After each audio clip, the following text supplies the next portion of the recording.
Welcome back once again to Walking Away from Arcadia. This is Simon, and we've got Victor on the line, and we also have Jeremy Jagosz, who is the author and developer of the upcoming, hopefully out by the time we put this episode out, Kithbook Strega. So, welcome, Jeremy. Oh, thanks. Glad to be here. Yeah, it's great to have you. So, can you tell us and our listeners a little bit about Kithbook Strega and who and what the Strega are? Well, the whole idea behind the Strega is I always felt that Changeling was missing kind of that fairy tale witch type thing. So, I mean, you could always fill in with a Sluagh maybe or a Redcap, but their own archetypes really don't quite get all the way where you need to go. And so, thanks to some interesting entomology, the Strega are meant to fill that fairy tale witchy void. Yeah, I noticed just reading through this a little bit that there's a lot of overlap between the Strega and one of the characters that one of my friends played in a Dark Ages Fae game we did a while ago, right down to the bird association. It's appropriate that there's that overlap there. It feels right. Yeah, Puka shouldn't get all the animal associations. Yeah, and I mean, there are lots of other animal kits once you get outside the Kithane. And now I guess there are Selkies, but for the main Kith, you're really tied to that capricious trickster mode if you want to play Kithane and Animal. Even the Selkies, well, it's much less pronounced. They kind of have that, and I like that that's not the Strega. So could you talk a little bit about where you came up with the idea for the sort of, I'll say, defining Strega power of curses? I think I remember you posting about this in the Facebook group about Changeling like a year ago, a little over a year ago, when you were first asking about this, and when you sent us the early release of the book, I it struck a memory, and I remembered you talking about this and balancing it. Can you talk about where it came from and how you felt about it as it's developed and you've played with it? Oh, of course. Well, it's the Malocchio is basically the evil eye. To me, it really felt appropriate that this is something that witches would have. They have the ability to curse people that annoy them, incur their wrath, or they get paid off to do it. I didn't want to make it like too easy where they can just curse people from their lairs, so they actually have to be right up within an earshot of the person. I guess like Thinner might be a good example, although I mean, not the best book or movie, but definitely a good example of the evil eye in action. Yeah, that movie ruined my shit when I was like 8. Yeah. The other thing I thought was really interesting, and it made me think about the witch Yubaba from Spirited Away, is what you did with their frailty in, and I don't want to give all the juicy bits away, but they have, this birthright where they can do the evil eye and kind of curse people, but their frailty is they can't refuse to curse someone if someone asks them. They can like negotiate a price. They don't have to do it for free, but ultimately if someone comes to them and wants something and is willing to pay for it, they have to do it. And at first I thought, oh, that's really abusable. But the same sort of thing happens to Yubaba, not around a curse, but around being bound to having to give someone work. And it seemed similar. And I thought about a lot of the witch stories, the whole like dynamic in Brave, where once, the main character pushed hard enough, okay, you'll get your spell. Did you pull that from those stories? Where did you come up with that particular tension?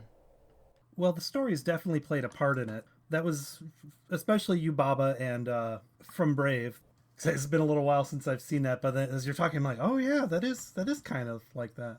It was sort of originally a means to keep them from being too isolated, because the last thing you want to hear is, but what do they do with your character types? And so it works as an excuse to keep them tied to Kithane society. They can still play it being hermits like they are, but it makes people put in a little bit of work to have to get them. One of my questions when I was reading the Kith description was that you've written them very much to be kind of hermit-y, and this answers that question. But in group dynamics, you end up with everybody playing a hermit eventually, and then nobody has any reason to be in the same room together.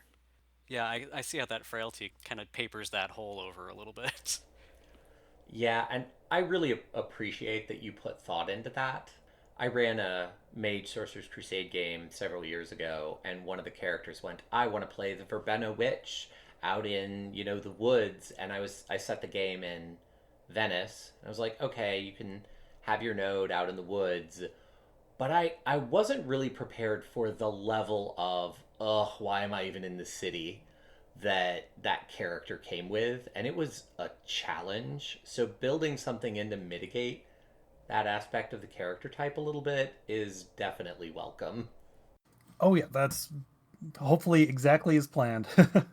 The other thing I noticed that I really kind of appreciate is compared to other Kiths that I've seen, it seems like you put a lot of thought into crossover. You tied their backstory into Lilith, which is a good vampire hook. There's a good hunk of text on just how they relate to the prodigals. Could you talk a little bit about how you approach that and why you put so much focus there? It all comes back to the etymology of Strega. Originally, there was Strix, which was kind of an ancient Roman blood drinking owl thing. A couple centuries later, it's morphed into Strega or Striga, which becomes a generic term for witch. But once you start to get out to around Romania and stuff, the word has morphed into something else. It's turned into Strigoi, which is, well, a vampire.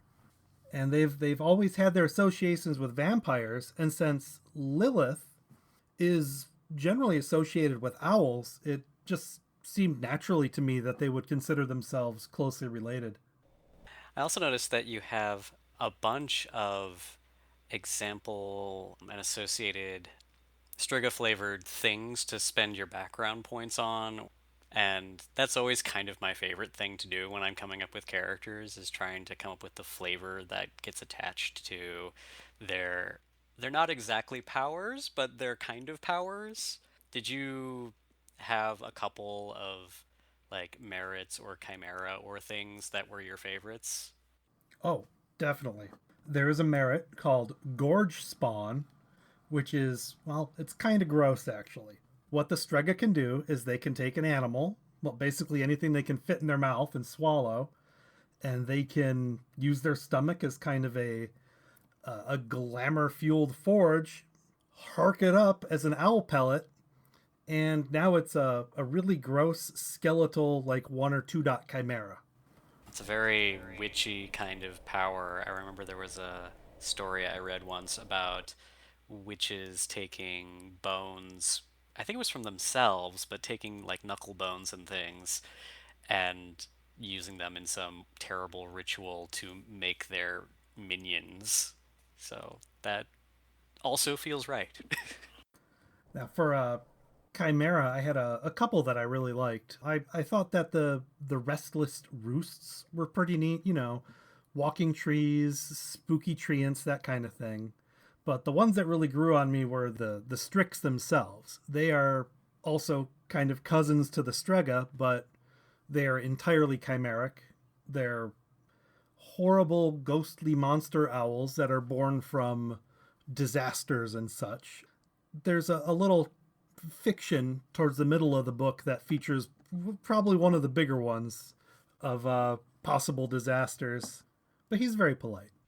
Yeah, I was actually wondering about that one because when I read the background chimera for it, I was like, oh, this is like halfway to a Lycean. That's kind of fun. Yeah, they came out with a lot more personality than I originally had intended. In talking about some of the chimera, like the trees and the deep wood that you talk about, one thing I sort of expected to see, and maybe I missed it, is how the Strega feed, how they approach Epiphany. Because as I was reading them, I remember thinking it would make a lot of sense for the Strega to feed the way the Gilly do or the Inanime or the Nunnihi do. I didn't see anything about that, but I also didn't see anything about the relationship with dreamers. Have you thought about that dynamic much at all? Well, a little bit of it is they like to be spooky. Their revelry is basically PG-13 horror movie stuff. They scare people out in the woods by using Blair Witch tricks. As for dreamers and stuff, I imagine that they are very drawn to the more occult side of things as far as that goes. Very very peculiar about who they take.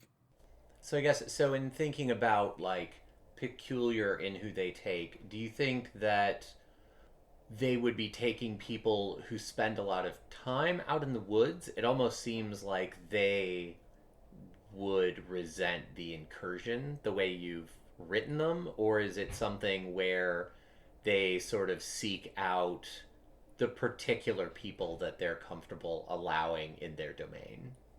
Yeah, I imagine a lot of their most opportunistic feeding just comes from inspiring that sense of fear and mystery regarding the areas they live around.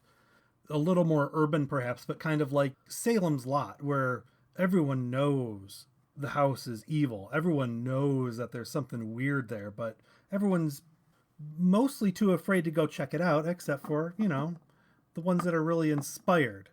Yeah, I looked at some of your pre-made characters, and it looks like the section's not quite in its final form yet, but the paranormal investigator kind of answered the how do they feed question for me, because it seems like the difference between positive and negative feeding for them is really whether or not the person walks away from it.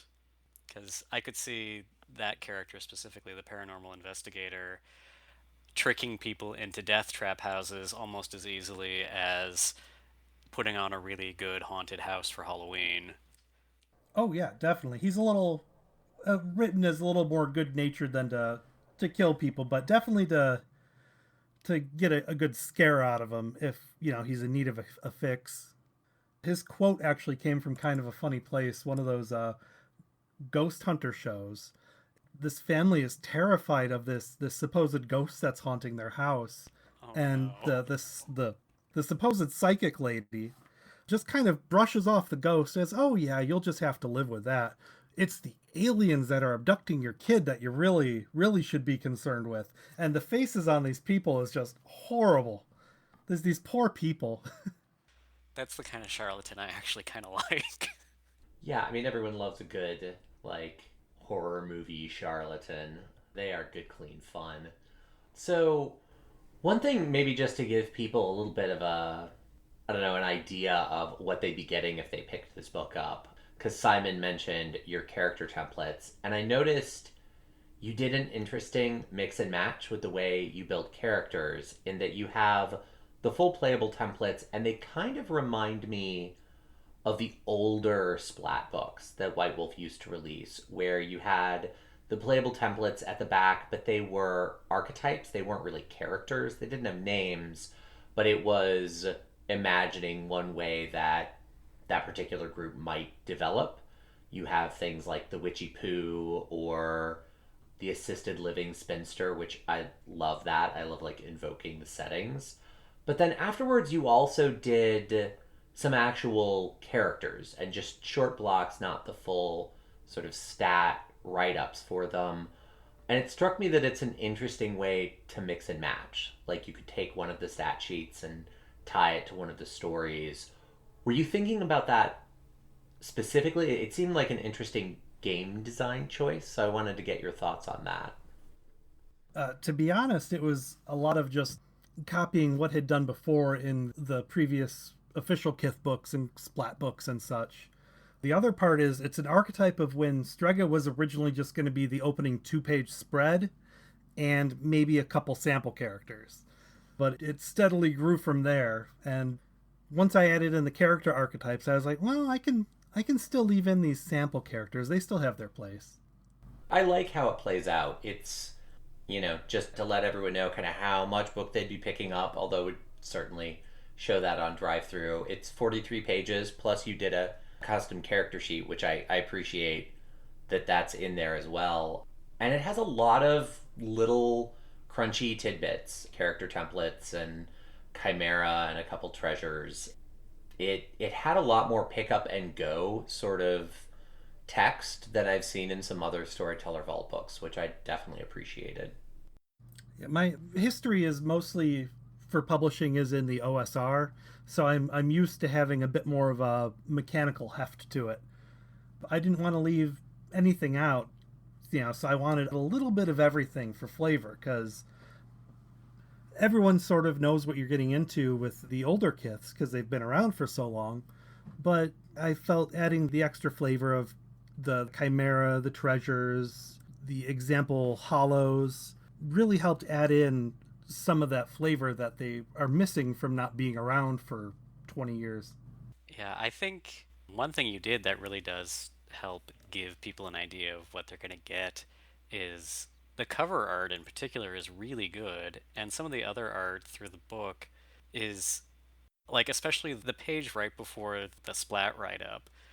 It took me a minute to realize what the pattern in the foreground was, but now, since I realized it was the Ilunid crest, I was just like, oh, I wonder if they hang out. I could definitely see Ilunid and the Strega spending some time together. Which actually brings up a question I have. I've seen more and more commonly in the C20 era Onyx Path sort of lean towards talking about the noble houses even when dealing with commoners. They seem to be emphasizing a lot more commoner membership in the houses. Is that something that you picture the Strega taking part in? And if so, which houses do you think they'd actually be inclined to join? First, honestly, about the picture, it was selected solely because it had owls in it. But yeah, definitely, they would probably have fairly good or bad relations with the Ilunid, since the Ilunid are such renowned sorcerers. They know pretty well the ins and outs of the Strega, so they can get pulled into their machinations whether they like it or not. I imagine most of the more politicky houses, like Gwydion You're like, and Allele, probably they don't interact with them as much because they're so out of their depth. They're too easy to manipulate in one manner or another. It's interesting because now that I asked that question, I've been sort of in thinking through the houses. A lot of the darker, more occult houses, the witchier houses, if you will, tended to be Scandinavian or Druidic, and you've placed the Strega really solidly in the Mediterranean.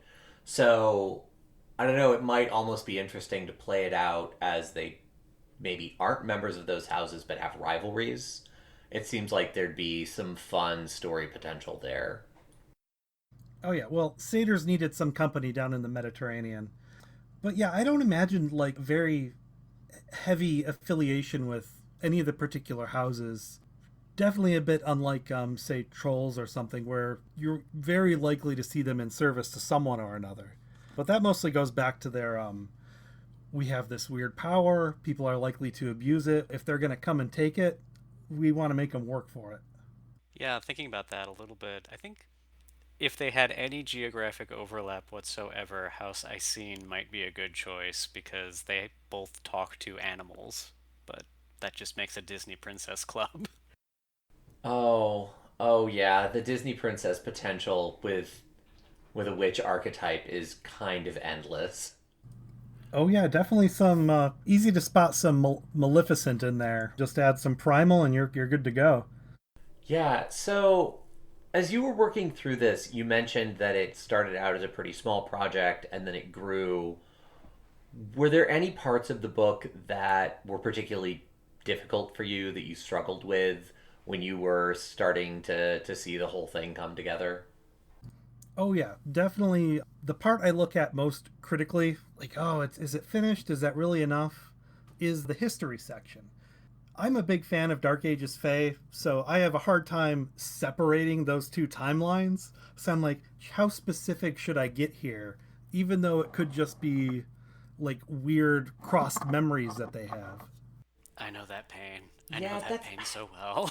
that's always the tricky thing with Changeling is that everybody wants a great backstory, but no Changeling knows their backstory. Like whenever I read Like, oh, it's a 20-page detailed history. I'm like, well, I'm going to have great fun proving that all of this is kind of wrong, but not exactly. But it's still the most fun stuff to read. Yeah, I think my favorite part of that was the Inquisition versus the Mad Strega. That was inspired by something that sort of happened in one of my own games. Yeah, when I read the part about the Inquisition, especially when you specifically invoked the Malleus Maleficarum, I just thought it would be really fun to do a Verbena Strega crossover, which I mean is of course an obvious play, but one with maybe really old Verbena who remembered that time. Or maybe we're reincarnated and there's a Strega who remembers that time because they have a high remembrance stat. It seems like that's a story that I'd want to play around with. It's not always easy to take out a verbena, but with as populous as changelings seem to be, once the hammer of witches come down, they definitely got caught in the crossfire. Yeah, and I mean, let's be honest. The form the Strega curse takes has to do with doling out ones. And man, if those ones land on a magic roll, nothing takes a mage out like a bad magic botch. Yeah, just boom. Yeah, it's true. Is there any final part of the book that you really want to talk about that we haven't sort of brought up in the course of the conversation? The custom art, I guess I would like to give some shout outs to. Yeah, go for it. What art? I mean, a lot of the art I did recognize from the art packs, but were there any pieces that you commissioned or did yourself? Oh yeah, it was all commissioned from Mike Tenebrae, someone that my wife is buddies with on Facebook. He did the Kith splat for the overview of the Strega on a branch. All of the character archetypes are from him.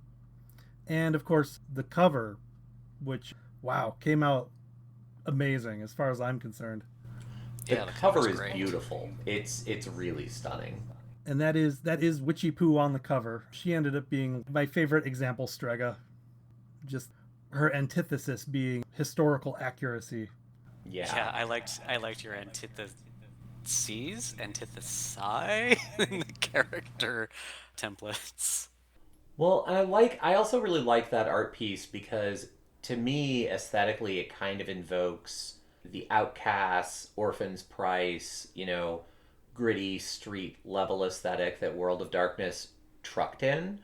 But like you said, you're filling this place in fairy tales where the witch lives that isn't all that well captured in Changeling. And I feel like you dropped that archetype right into the World of Darkness with that cover art piece. It really does a good job of marketing what you're trying to do with the Kith, and I really appreciate that. Oh yeah, a lot better than my original go at it from just a couple of Facebook filters over Woods with an Owl. Hey, I'm just gonna say, filters and imaginative use of GIMP got me my cover for my first Storyteller's Vault book, so I'm not gonna complain. Oh yeah, that's actually the first thing I paid for on Storyteller's Vault was Kithbook Fawn. Uh-oh. Well, so I was Gonna have a actually talking throwdown about the now. cover of the mage thing I did, but it's not also an accurate description of that cover. Truth. Whoops. Yeah. We sound the same though, so it's Yeah. okay.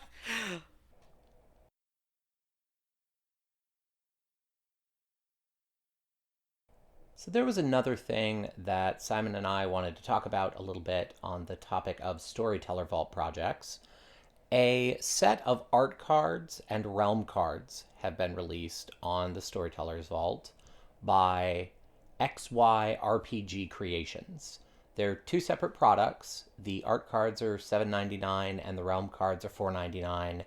And they're meant to be kind of like the spell cheat cards that you can get for Dungeons and Dragons, where you can just put together a hand of cards that represent the powers that your particular player has, and then you have them in front of you and you don't have to fumble through the book while you're at the table. I have to be honest, especially playing D&D, I love those cards. I always have kind of my character's deck handy, and it makes things a lot easier for me. So when I saw this, I was pretty excited. I went ahead and printed them out. Before I get into too much of that, Simon, have you ever really used play aids like this at your role playing table? No, I've never used any pre-made aids like that before. I'm one of those people who I know my memory is garbage, so my character sheets are like 7 pages long. If they don't have like a quick and dirty rundown of what everything does, like they'll at least have the page numbers because I hate being that guy who's like, quick, give me one of the two books at the table between the eight of us. I need to look this thing up and I don't know where it is. So like I see why that sort of a thing is useful. I just make them myself, basically. Yeah, that's fair. And I've definitely done that before with my characters. One of the things I really like about having play aids, it's less about me as a player and more as an ST. Like right now, my current Changeling game mostly has Changeling novice players. So there's been a lot of trying to figure the arts out, and I have a printout of just the art section of the book, so we don't have to fumble with that epic tome every time we want to look up an art rule. But it's still, there's a lot of time thumbing through that, especially trying to remember which art interacts with which realm in what way. And so having a deck of cards as a storyteller to just hand out to my players, maybe print a couple arts that more than one player has a couple times, that's really nice. And it cuts down on the fumbling with the book dynamic, which I appreciate. Yeah, Um, I can see how that would be really useful. I've Changeling's not the worst offender. We've had almost fights over the mage book sometimes, but Changeling's pretty bad too. And a lot of the people I play with don't take copious notes the way I do. yeah, that's true. Mentioning Mage, I don't know how you would even do a product like this for Mage. You could do like a deck of rotes, but so much of what Mage does is beyond your rotes. I mean, it's so mushy. But for Changeling, I thought that it would work pretty well.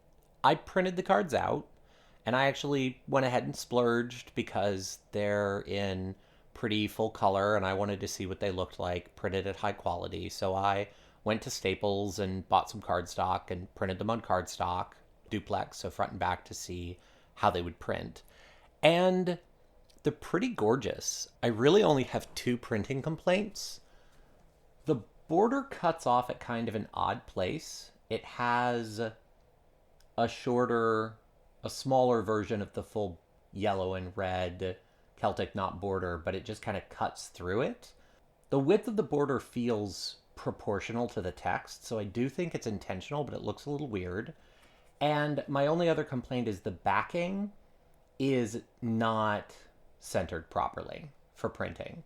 Now, duplex printing is not professional printing, and things are going to align a little differently based on the printer, but it was pretty starkly out of alignment. That's too It bad. Yeah, it's not like it cut into the image or anything, but it's pretty apparent that it needs to be about 15 pixels to the left and maybe like 8 pixels higher.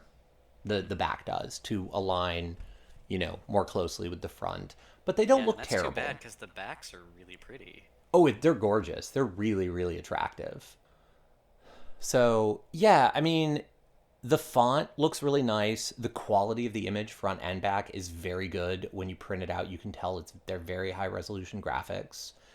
And the text really covers pretty much everything it needs to. The big things for me, and kind of what I went in looking for, is does it detail margin of success?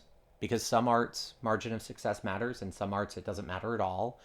And that is one of the things that all of these abbreviated descriptions have. It's not the exact text from C20. The Storyteller's Vault doesn't allow you to reproduce that much game text. So it has to be sort of paraphrased, and it is. But it lists margin of success. It tends to list how the realm interacts with the art. I think I saw one or two cases where I was expecting to see that, but I didn't. But it's on the vast majority of the cards. And it has a pretty good flavor description of what the powers do.